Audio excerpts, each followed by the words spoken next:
Welcome to the Lock Shop with Nielsen and Hustler, powered by Coolbet Canada.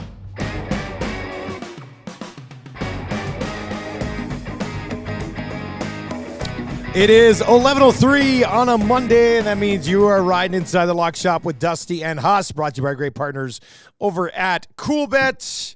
Pat Gregoire is going to pop by a little bit later on today. Of course, you can hit us up in the nasty chat, or you can text us anytime, 780-218-9999, 780-218-9999. I see Dan is in there and says, Philly being the home dogs got me. So he was on, I guess he was on Philly last night. Hus, what's up, dude? How you doing, man?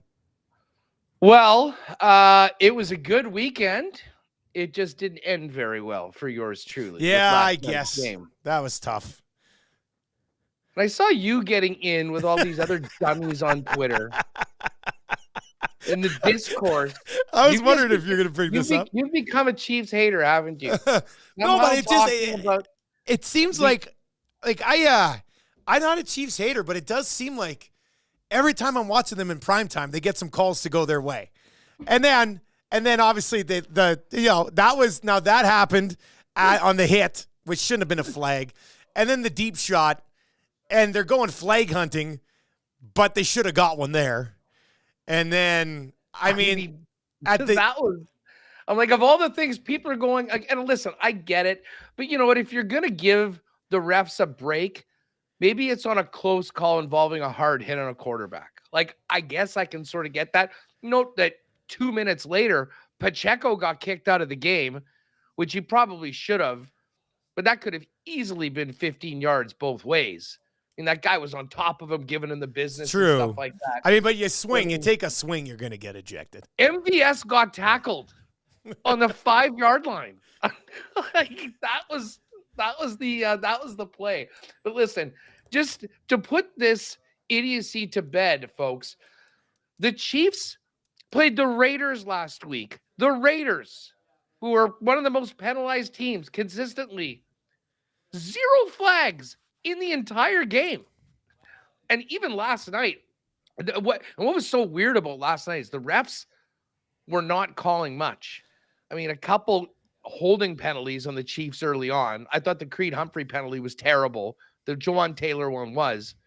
The first time the Packers got flagged all game was on that Chiefs touchdown where they had, I think a guy was offside or something like that, and whatever the penalties were declined, and then there was a couple more late. But I am with you. I mean, the reffing is so inconsistent, and for that game to go the way that it did, and then all of a sudden to have all those flags in like the last 2 minutes of the game, was a little strange, no doubt. But for everyone that's all over the Mahomes hit, and then no mention of the MVS play, which was kind of a bigger game-changing non-call, if you ask me. I was surprised they didn't call it. It seemed pretty clear right at the like when it was live. You're like, okay, it kind of came over his back on that one. So that one surprised me. Now, if only it was a league that allowed you to challenge for pass interference, they could have challenged on that one, and they would have actually ended up getting that over. So I think it's been like 3 weeks in a row. I've been like, man, this is and it's usually for the botch calls as opposed to the ones that they're actually calling. It's the ones that they're missing that should be challenged, that they're completely dropping the ball on. And then I don't know, where'd you come out on the clock being stopped on the with 19 seconds left on that one play? Oh, where he got out of bounds? Yeah, where he got out of bounds, but it was like forward progress had been stopped in the field. And he was sort of getting dragged out. Really close play. I mean, that one's going to go probably if it's early in the game, the clock probably runs. I'll give you that. Yeah. See, and even that's like, you got to call the game like you call the game. And then Collingsworth, I don't know. You know what? I like Collingsworth, but when Mahomes is playing, he's too much all over the guy. He loves him. And he's like, when he was trying to make a case. Everybody, though. Well, when he was trying to make the case for the pass interference on the Hail Mary, I was like, come on, man. Like, there was nothing that stood out compared to any other Hail Mary ever, right? So, I mean, listen, if that was a regular play and the guy sort of put his arms around Kelsey like that, you might be getting a call. But the Hail Marys are different. I Yeah. mean, honestly, It's a jump ball. if you were really looking for PI, you probably could on just about every Hail Mary. And oh yeah, for sure. Granted, that's different. Yeah, I mean, the one that I was irate about was the one on MVS. But yeah, I mean, hey, listen, with reason, obviously. But I mean, I'll be honest, I was a little stunned the Chiefs were in the spot they were in late in that game. So what were your thoughts on the rest of the game that led them to being in a desperation spot there? My bigger concerns were, listen, the way the defense started and the injuries. I mean, Tronquil getting knocked out right out of the gate. I mean, he's a big part of their linebacking core. And then for Brian Cook to go off on a stretcher, he's a huge part of that secondary. The good thing is he didn't break his ankle, but I think at minimum it's a high ankle sprain. So we're talking about like best case scenario, December 4, like maybe he's ready for the playoffs.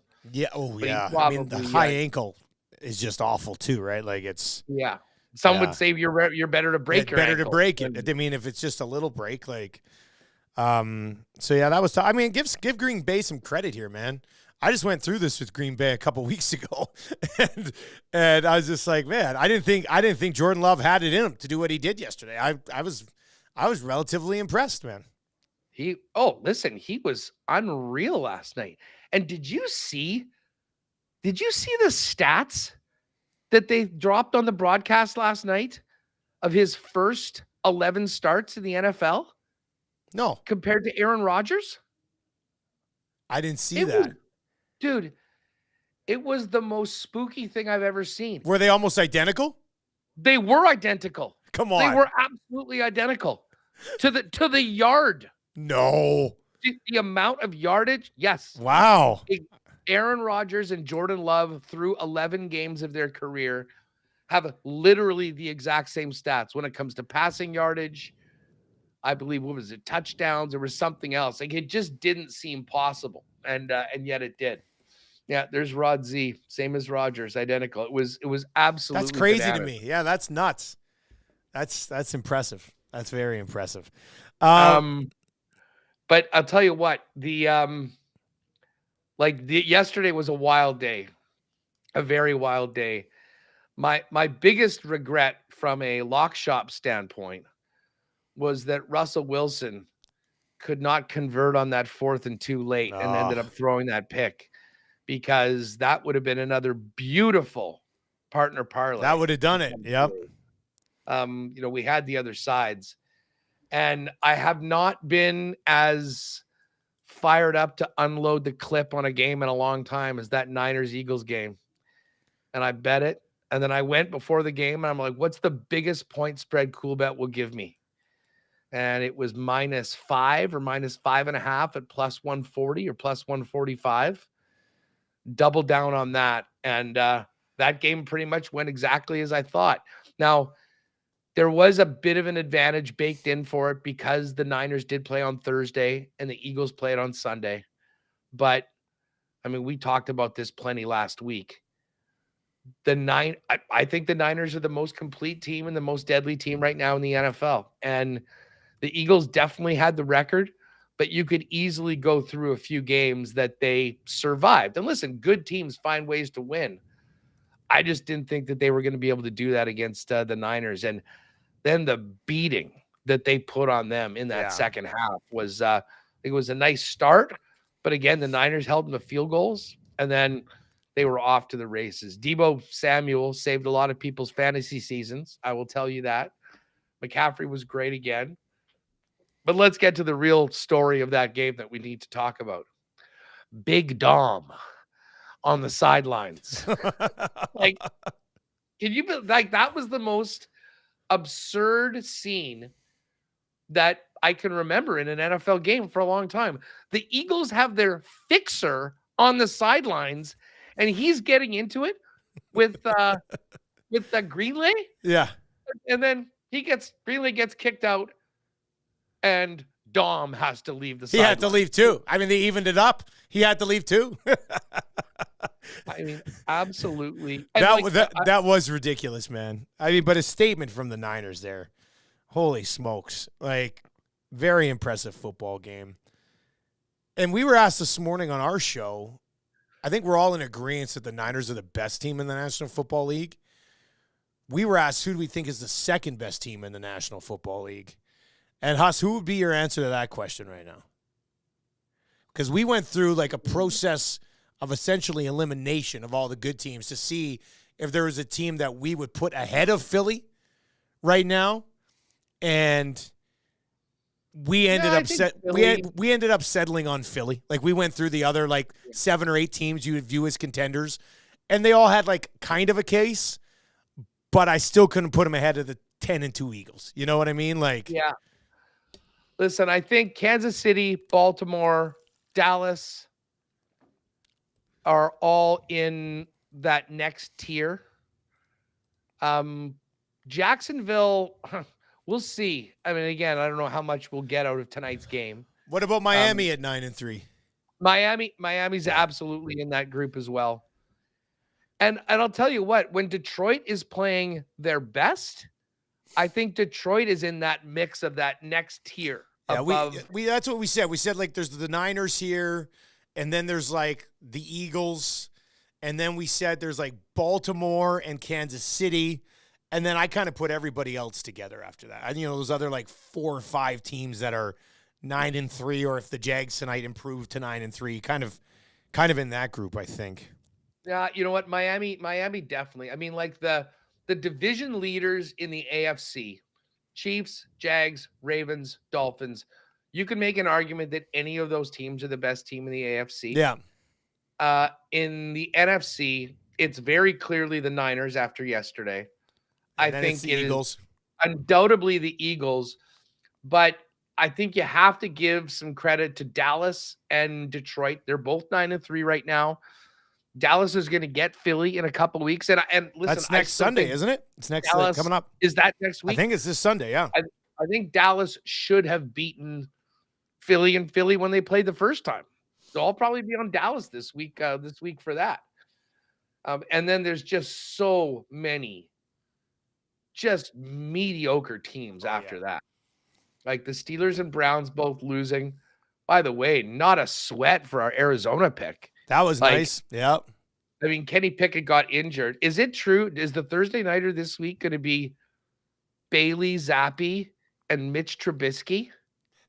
Is that what we're looking forward to on Thursday night? I'm thinking, let me just bring up the because at one place I looked, I saw it at 30.5 for the Thursday nighter. Is that where it's at? I think Coolbet's got it at 31. Yeah, right no, now. 30.5 right now when it just loaded. So maybe it's moved a little bit. But and didn't Jake say last week on the show that for totals under, was it 34 or 34? I think it was under like 37 or something. And it was 80%, like something like that. Yeah. Had gone to the under even with those super low numbers. Think about this. Like, the Steelers are 6-point favorites and the total is still 30.5. Like, New England, Mike Tenier said on our show this morning, New England is on the worst 3-game stretch of offense since like the 1938 season or something like that. Like, it's atrocious right now. Yeah, something like they've given up 29 points and have gone 0-3. Yeah. Like the Patriots, maybe the Patriots run a fan contest to play QB on Thursday. Oh, yeah, just bring Brady back for one game, man. Just whatever. Just one game. He wants no part of it. He wouldn't want a part of this. That's a really good point, actually. That's a really good point. We do have Jacksonville and Cincinnati tonight. We will get into that. Pat's going to join us from Coolbet. He's going to pop by here just after 11:30. Pretty decent slate in the NHL tonight as well, Hus. But what else from the National Football League? We'll get to the NHL in a second. But anything else yesterday? I mean, how about the Chargers covering 5.5 with a 6-0 win? Dude, that game, and I'm so happy I did not see one single second of that game. Not surprisingly, there hasn't been a lot of highlights of that game. No, there hasn't. That is, I mean, I don't even know what to say about the Patriots other than maybe this is a full-fledged, like they're just not trying to do anything. You know what? There's no way we can lose if we score 0 points. Let's get that. And you know what? If you're a Patriots fan, you got to be pretty happy with the Arizona win. Carolina was in that game with the I missed a $300 parlay on that freaking 2-pointer.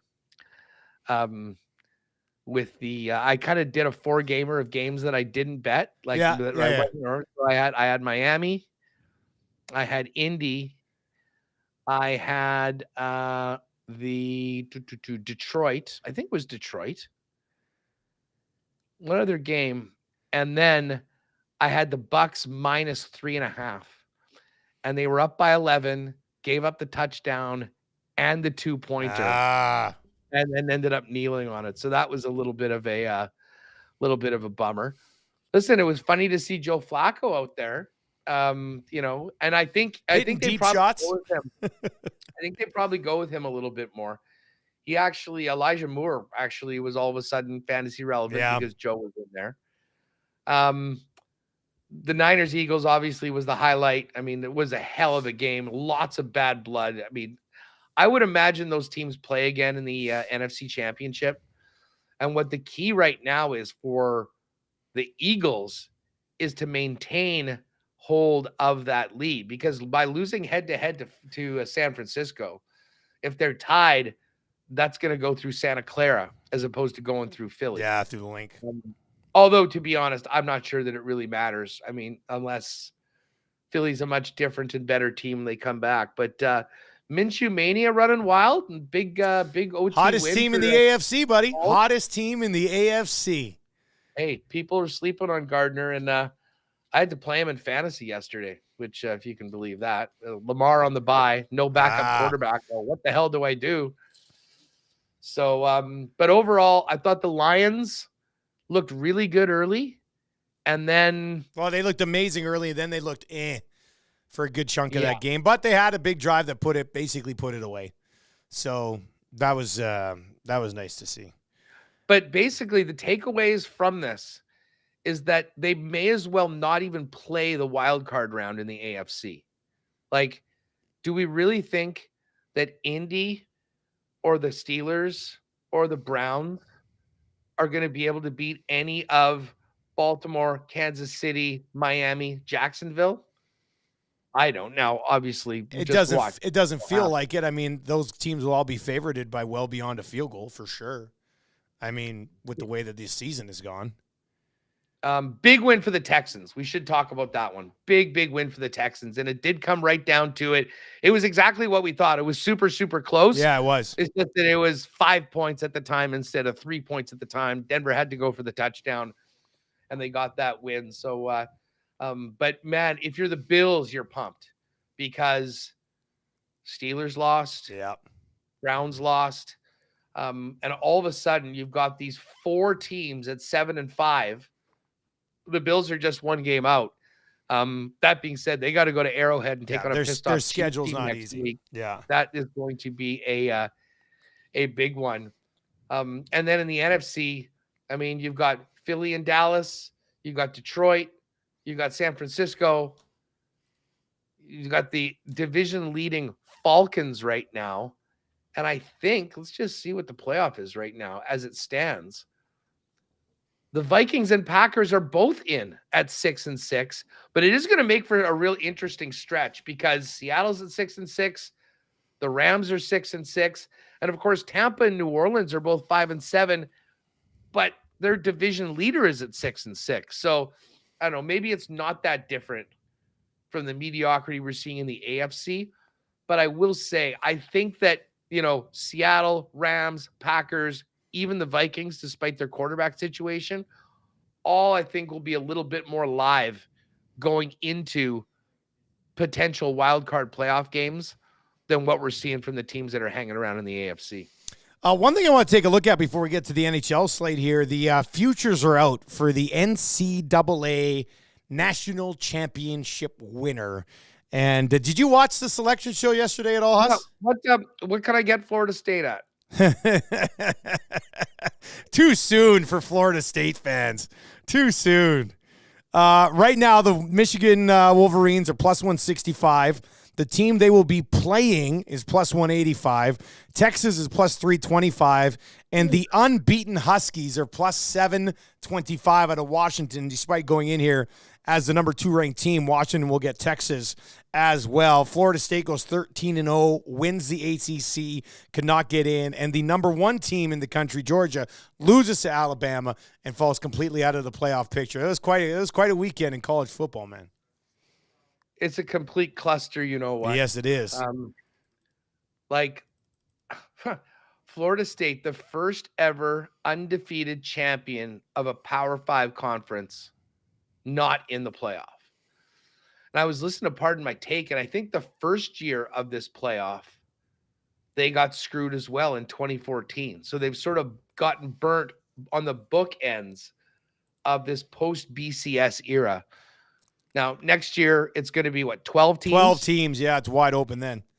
So, I guess we won't have to be dealing with this. Well, at that point, but your good teams will be in the playoffs, right? So, but it's just all the decisions are made by the power brokers of the biggest conferences and the TV networks.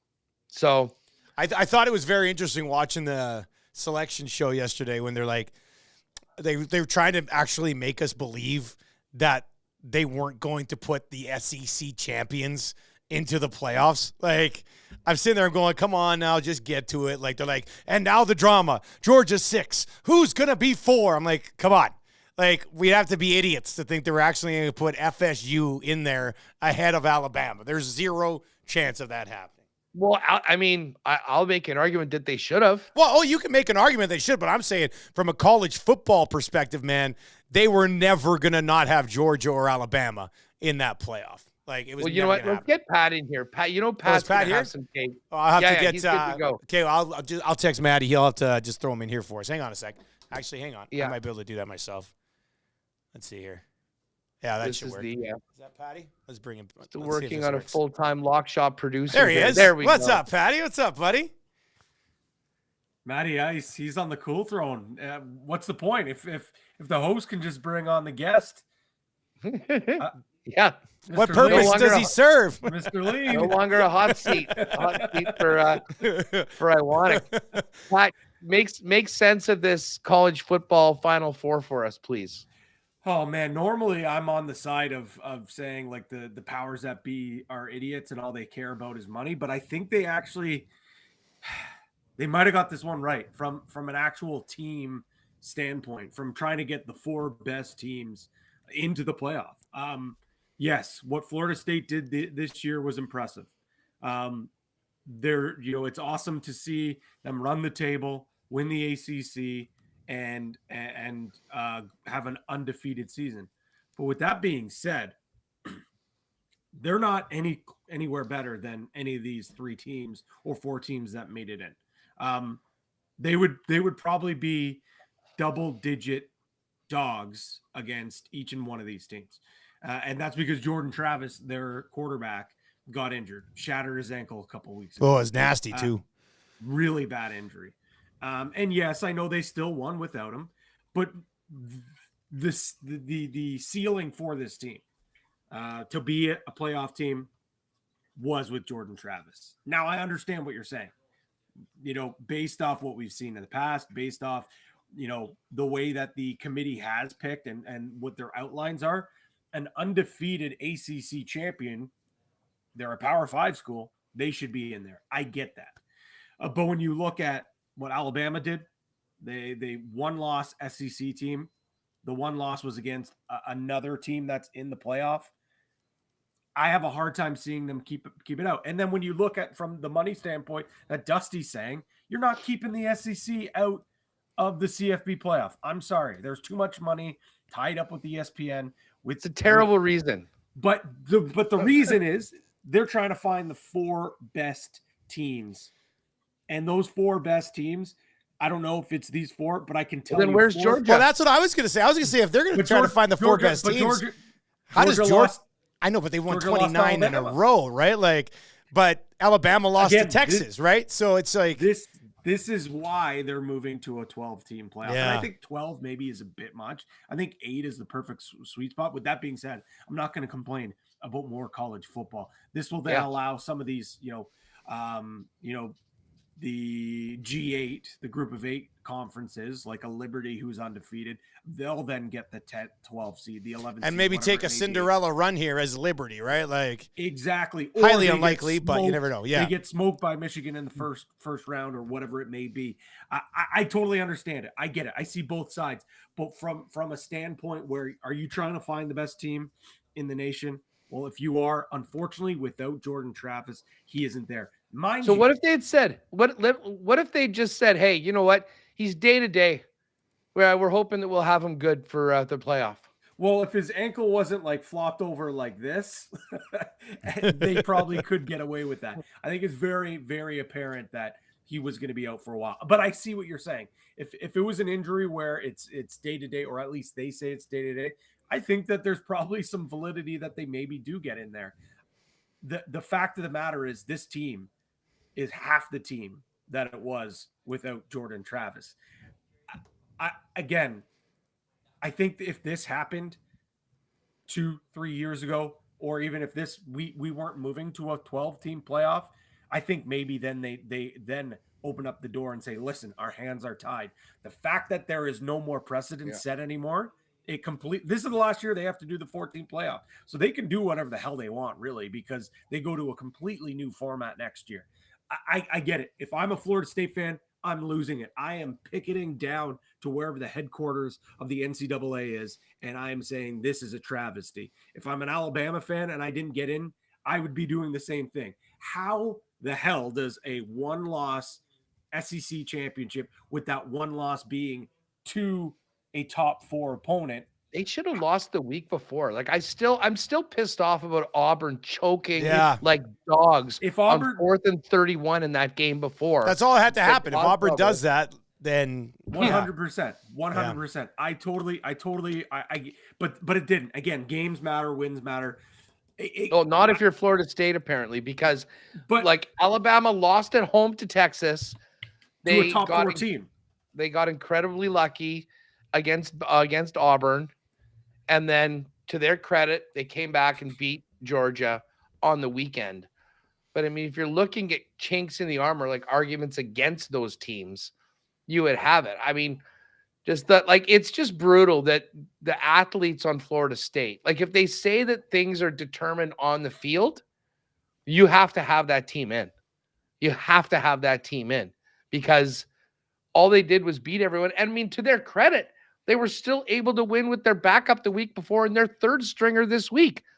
So maybe they've got a great defense. Maybe they can go and shut teams down. Like listen, you're right. We could talk about it for a long time, but it is sort of ending this run of the 4-team playoff. And hey, by the way, how's it going to work next year? Is it like they put in the top 12 and the top 4 get buys? I would think the top 4 get buys and then the other 8 play. Is that would have to be correct? What it is, right? Yeah. So it's the top 4 get buys. And by that point, because the Pac-12 will no longer exist, the Power 4 of those champions, I believe, will then get the automatic bids. Then okay, that's good bids. Actually. So you're playing for it because they have those championship games. Exactly. And so the winner, like, are they still going to have the championship games? They are. So those will basically be part of the playoff, where if you win, you move on to the round of 8, and probably a bunch of the teams that lose in that case, if they are good enough, will get into the mix and still have another game. Exactly. So I'm really looking forward to it. This would have been the perfect year for it. You look at some of those top teams, like even a team like Ohio State, you lose one game to the number 1 team in Michigan, you don't get another chance. And I get that's also the beauty of college football, is like one loss can completely it completely kills you, right? Like look at Georgia. But I don't exactly. You lose one game in what 30 like for Georgia, they lose one game and they're out. If they win that game, they're going in as the number 1 seed and they're undefeated. You know, like it's crazy. Exactly. So I think it's good that it's going to allow. I think this is the true test to see who is the best team in the nation. This is really going to be it. Whereas, because Hus, I know I'm pushing back on the Bama thing because I totally agree. I see both sides. It's really tough. I think there wasn't a top 4, in my opinion, that you could get the truest test of the test. Hey. I mean, it's so difficult because I think, yes, if you put Florida State in as the number 4, I think Michigan beats them by two touchdowns. Like, I honestly think the line set at 13.5, and I'd be taking Michigan. I mean, listen, Oregon was a 10-point favorite against Washington State. Yep. We all know how that one ended up on the weekend. That's a good point. They were a 10-point favorite. Listen, there's a reason why they play these games. And I'll tell you what, if FSU can somehow find a way to beat Georgia, 14-0, beating them, raise the banner. Raise the banner, 100%.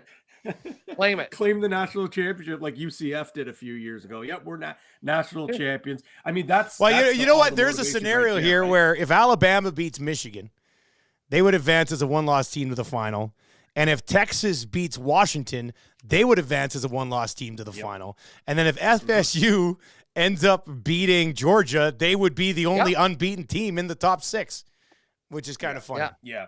It's crazy. I think this is a great transition from college football to the NFL, and it kind of sparked an idea when you guys were trying to figure out who's the second best team in the NFL. Right now, if you had to do a college football selection show for the top 4 teams in the NFL, who would the top 4 be? I think 49ers are sitting at number 1, but who would fall into the next 2 to 4 spots? 49ers, Eagles.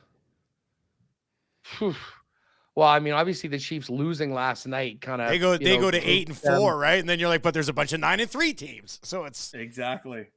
I think I'd probably have the Ravens. Yeah, I was going to say Baltimore for sure would be one of the 4, but I think the 4 teams the difficult one, because like the Dolphins at 9-3, they certainly would be a team that, on paper, when you look at how impressive their offense has been, and the Chiefs beat them on a neutral field.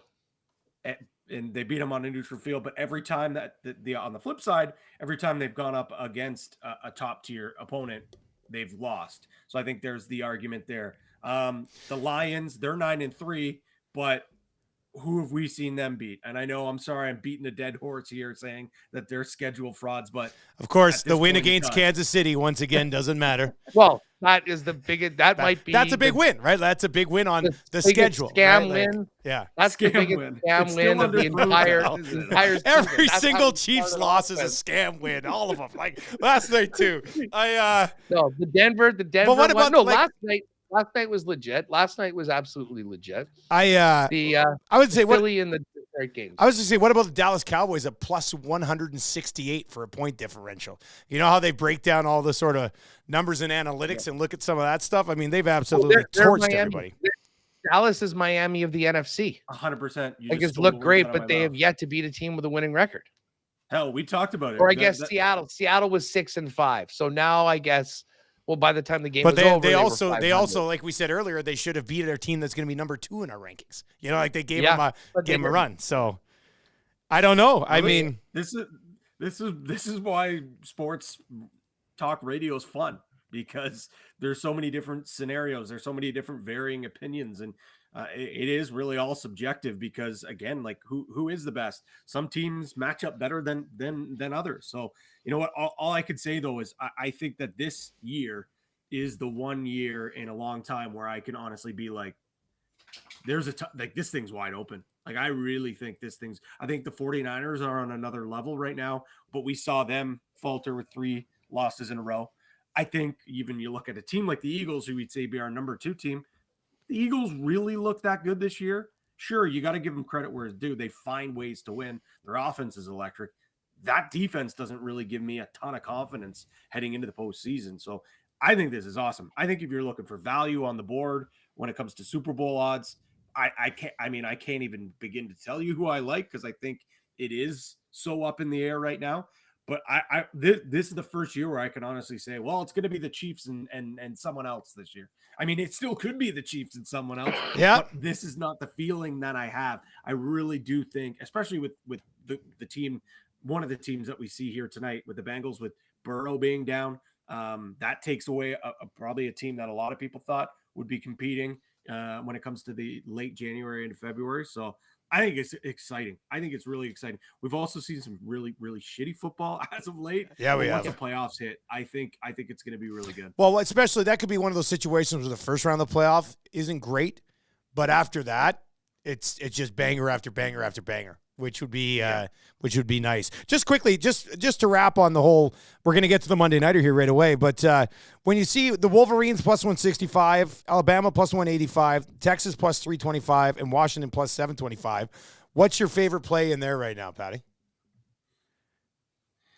This one's tough for me to be quite honest. Like I honestly think whoever wins between Michigan and Alabama will Yeah, win. and that's what the odds are. Like whoever wins that's probably a touchdown of like a 6.5 point favorite in the national, at least I would think, especially if it's against Washington. Like for Washington, like the offense is electric. Don't get me wrong, the defense has gotten a lot better, but I just we've seen in these big games, the big time programs, the Georgias, even the Alabamas, Clemson when they went on the run, you could just see there's such a difference when you have an elite offense going on an elite defense, and we see it in the NFL a lot too. But in college, it's just so much different, and the coaching is so good. You give a guy like Nick Saban, you give a guy like Jim Harbaugh like a full month. Like let's remind you that this game's not for almost a full month now. Yeah, that's true. You give them that much time to scheme, to prepare, and nothing against Washington and Sarkisian for Texas. They're great coaches too. But when you give those two guys this much time to look at the film over the next, I really just think that being in this moment also it helps as well. Texas is finally back. We've been saying Texas is back for the last 6 years, but they end up playing in the Cheez-It Bowl. Now this is the big thing. Washington, they haven't been here. We know Michigan hasn't won its playoff game, but they've been here. They played in big games, and I mean, Bama speaks for themselves. I think with Jalen Milroe, Tommy Rees, the offensive coordinator, they've completely revamped this offense, and we know they always have an elite defense. So it's gross because they barely snuck their way in it, but Alabama at plus 185, I think that would probably be my best bet. God, I'll be sick to my stomach if they win.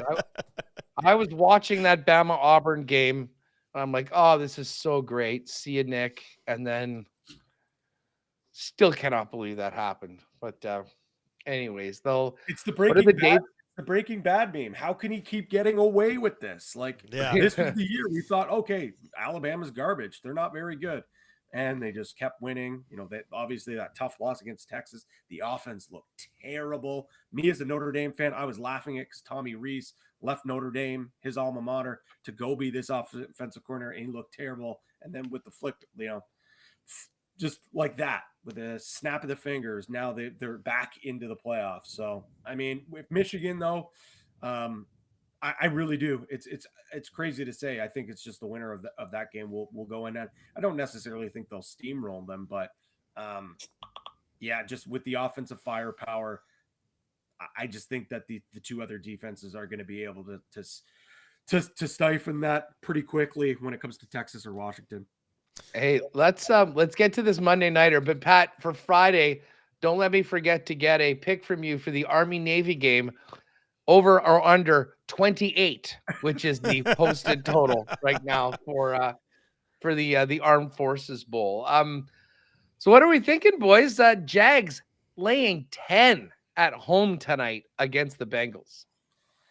It's a lot of points. It's a lot of points, fellas. But the Bengals, they're a mess. They're a disaster. Look who's going to be taking snaps, but in these primetime games, man, one thing that we're seeing is not a lot of points scored, and we're seeing, more often than not, the big favorites covering spreads. But with that being said, man, you really couldn't even pay me to take the Bengals right now. I'd probably stay away earlier in this week when it was 8, 9. Yeah, it's moved quite a bit, hey? Moved so much.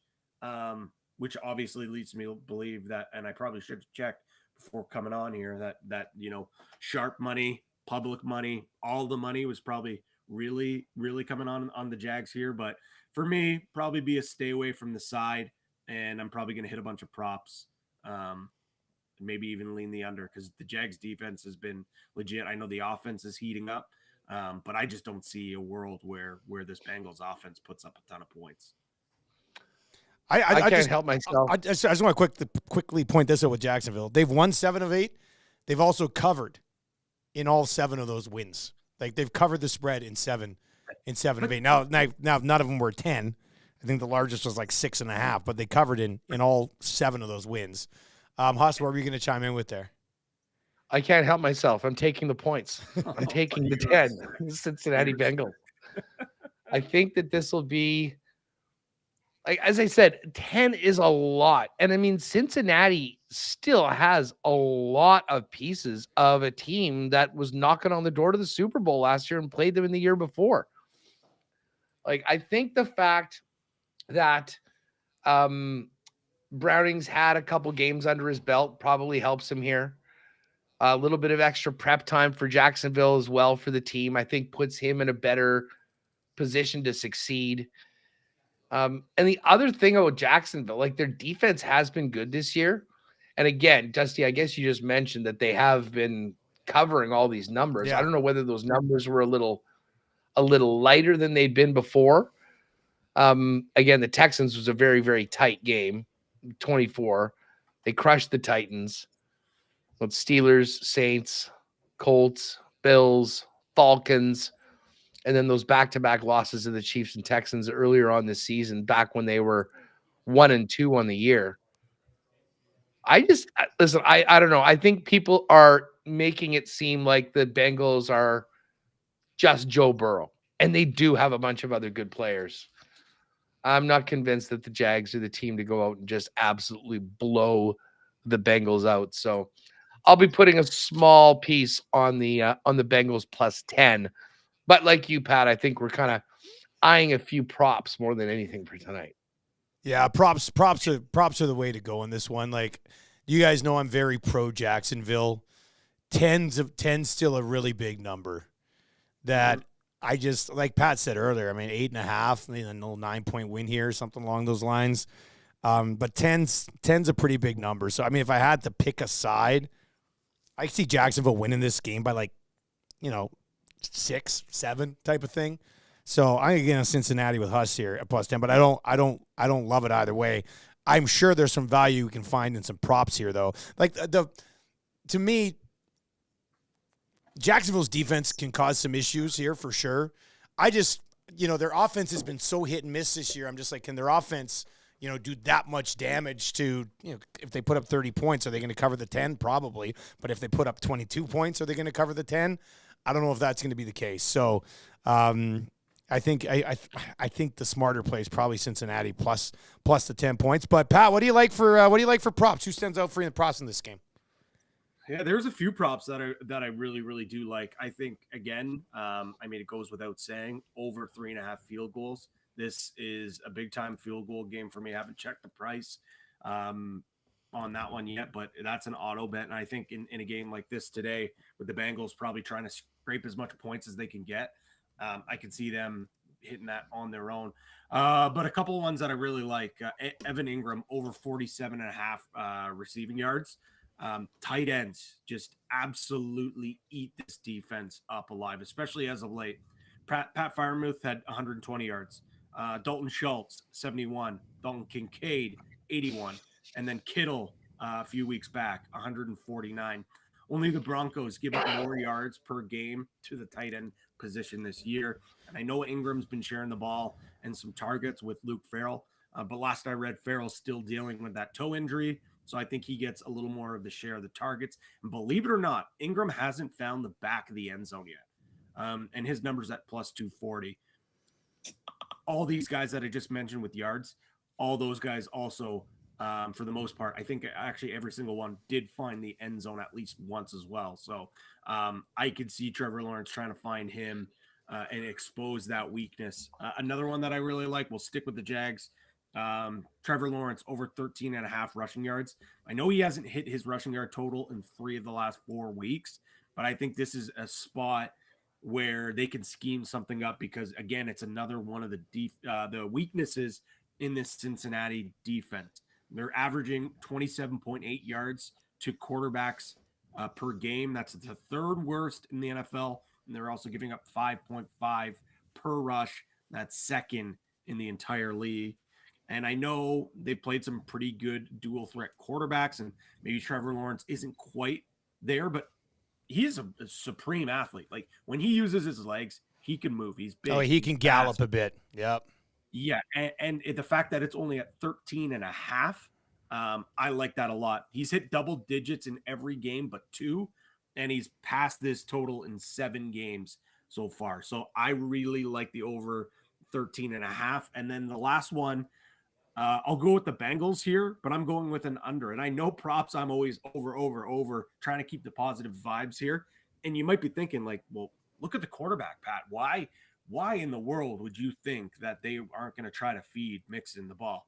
Well, they're going to try, but Mixon hasn't been able to do anything. He has been so underwhelming this season. And when you also, factor that in with the Jags rush defense, it's a recipe for disaster for Mixon, to be quite honest. He only had 16 yards on 8 attempts last week, and he's only hit this 47.5 once in the past 4 weeks. The Jags are unbelievably elite against the run, like I said.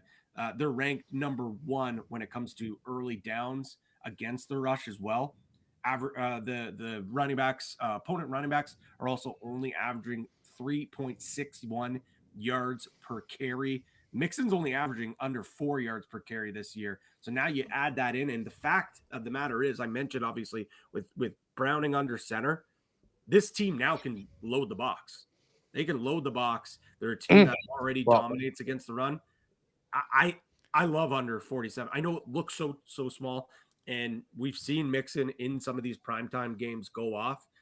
I just think this is not the spot that Mixon finally gets going. I really just don't see it. Yeah. Well, and just on top of that, I'm with you on it, because if anything, I think Mixon becomes more of a guy that they dump the ball off to outside of the pocket. He'll sort of be that check down guy. So, I mean, if you wanted to look at receptions, I think you might see a little bit more for Mixon. What's his number? There is no number for his receptions, but we can get that. We could do that. I was with you on the on Evan Ingram. It's actually 46.5 right now. Oh, even better. That moved. At minus 120 to the over. That was going to be my play, like right out of the gate. Perfect. Dusty, what about you? Is there one that you want to throw on? Well, I'm very concerned about Ingram because I'm with you guys on Ingram, but I'm going up against him in fantasy tonight, and I do not. I'm up by 7. I've got T. Higgins and McPherson going, and the other guy's got Ingram. So I need it to get into the playoffs. So full blown meltdown tonight for me. I mean, I was on the Trevor Lawrence completions over 20.5 on the show this morning. It was minus 110. Now it's minus 132. So I think a few people probably hit that one along the way. I know with you guys being on Ingram, I don't know where you come out on Calvin Ridley, but he's at 57.5. 3 of his last 4 games, he's been over 83. Like, he's actually kind of got it going here the last 3 weeks, or last 4 weeks, actually. In 3 of those games, I think it was like 83, 86. Yeah, 83, 20, 103, and 89. So he's finally starting to kind of get going on the fact that we kind of expected this from him a lot earlier in the season. But if we don't want to put 2 guys on there, I mean, that's kind of tough. I think there was another one that I liked from Pat. No, I like the Mixon thing. I like Ingram. Lawrence over 13.5. Oh, yeah, Trevor Lawrence. That's the other one. Yeah, I marked that down here when you said it. I do like Trevor Lawrence over 13.5 rush yards for sure. It says it's 14.5 right now, but if we can put it at 13.5, I don't mind that either. Hus, where do you come on that Lawrence rush prop? Because I'm totally fine with that too. Yeah, I'm good with it. He's the sort of guy that, often creates some things with his legs, and I think, we'll see what happens with the running game right out of the gate. The one other one that was a little intriguing to me that I just thought was a bit of a low number was the receiving yards for Etienne. 13.5. Does that not seem a little low for Etienne? It does. They've I'm got just his gonna look total at 2.5 catches too, and that's plus money on the over. So they're just not expecting him to actually be involved. Yeah. Right when you see a 2.5 number on Etienne, Like receiving, he had 30 yards in the 4 catches for 30 against Houston, 3 for 7 against Tennessee, 2 for 9 against the Niners, and then 3 for 70 against the Pittsburgh Steelers and 3 for 24 against the Saints. I just thought 13.5 was a really low number for Etienne. And that's minus 120 to the over 13.5. But if we go with Ingram or we go with Mixon, whatever you guys prefer, that or we go Trevor Lawrence rushing. I think I like the Trevor Lawrence rushing. Okay. And then throw that on. It should be a decent number. I mean, I think that'd be an all right number. So let's do that. Let's throw that in there. And Pat, what do you think? Etienne or Trevor Lawrence? I mean, Trevor Lawrence was on my card, so I'm okay with it. I do really like Etienne. Full disclosure, fellas, whatever one we don't pick, I'm probably putting it on my parlay. His 2.5 catches is he's gone over that number every single game except twice all season, and it's plus money. So I don't know if you like the over 2.5 catches more than the yards, but we'll put it this way: I'll probably bet it. Yeah, I would probably bet it. But as I say, we can go with the Lawrence. I'm fine either way. I mean, we've got some options right now. But if we go with the rushing yards, and again, this is Lawrence at 14.5 minus 143. A parlay would be plus 529. So if we do it at 13.5, that'll come down a little bit. We'll get it boosted right into that nice little plus 5 something for the lock shop. Yeah, let's do that. Let's stick with Trevor Lawrence. If we go away from him, we're going to be like, damn it, why did we go away from him? So let's go Trevor Lawrence over on the rushing total, Ingram over on the receiving total, and Mixon under on the rush yards total. Hus, what's coming up in Winnipeg Sports Talk? I know you're up here in like 6 minutes. Well, big news, Nino Niederreiter extension. 3 years. So we'll be talking about Big Nino and that. Paul Edmonds, voice of the Jets on OB, is going to jump on with us. We'll look ahead to playing against one of Nino's old teams tonight, the Carolina Hurricanes. And we'll get into it. Jeff Hamilton's going to jump on the program as well as Dave McCarthy. So lots of hockey talk. And, of course, we'll get into some NFL too. Good stuff, boys. We'll talk to you tomorrow in the lock shop. Talk tomorrow, guys. Right on.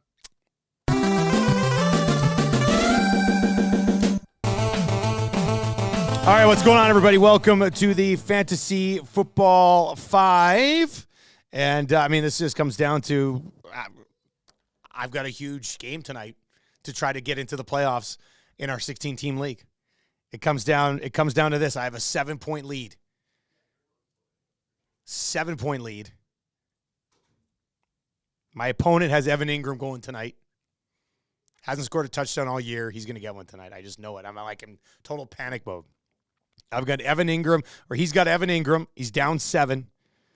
I've got T. Higgins. And I got McManus.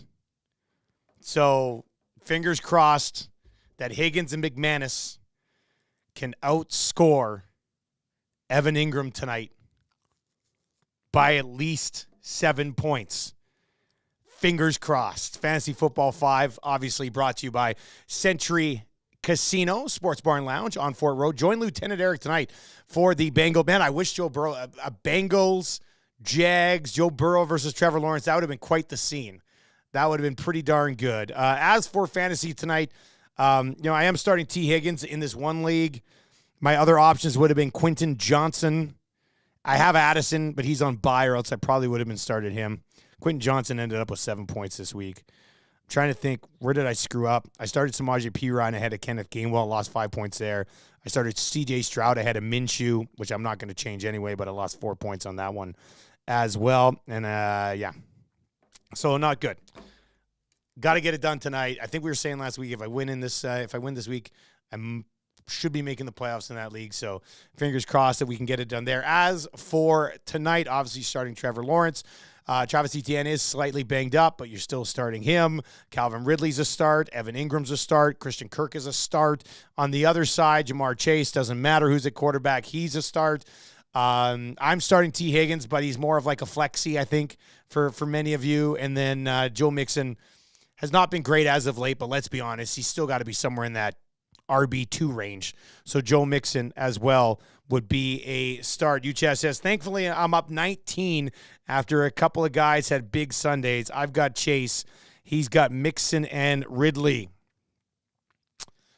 Yeah, I mean, you should be okay. I need a big Ridley game, too, in this other league that I'm in.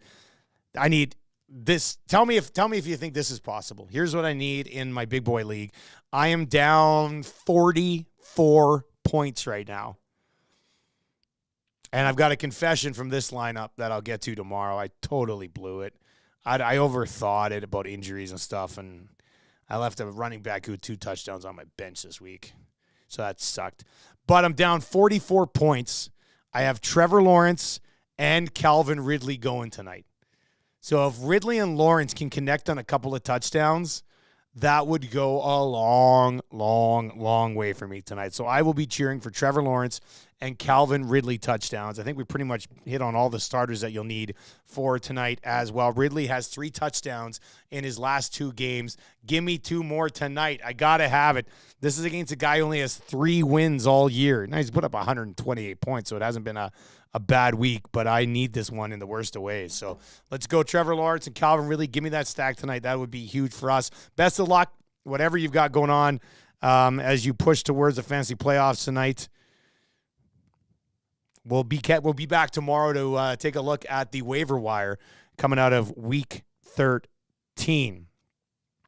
Duck Dad says, I just dropped McManus because I already have the week wrapped up, but I have Henry and Taylor injured and needed a running back dart throw to save the season again. Dearness Johnson, league winner, LOL. I think you got yourself the answer there with the LOL. We've got the oil stream coming up. Tommy Gazzola will be joining us from his home studios. He's down at the rink at practice. We'll find out everything that's going on at practice today. That will do it for the Lock Shop. And, of course, the Fantasy Football 5 brought to you by Century Casino, Sports Bar and Lounge, Fort Road. Join Lieutenant Eric tonight with his gang of merry men of the Nasties and, of course, Renee down there tonight as well. We'll talk to you in just a couple of minutes on the oil stream.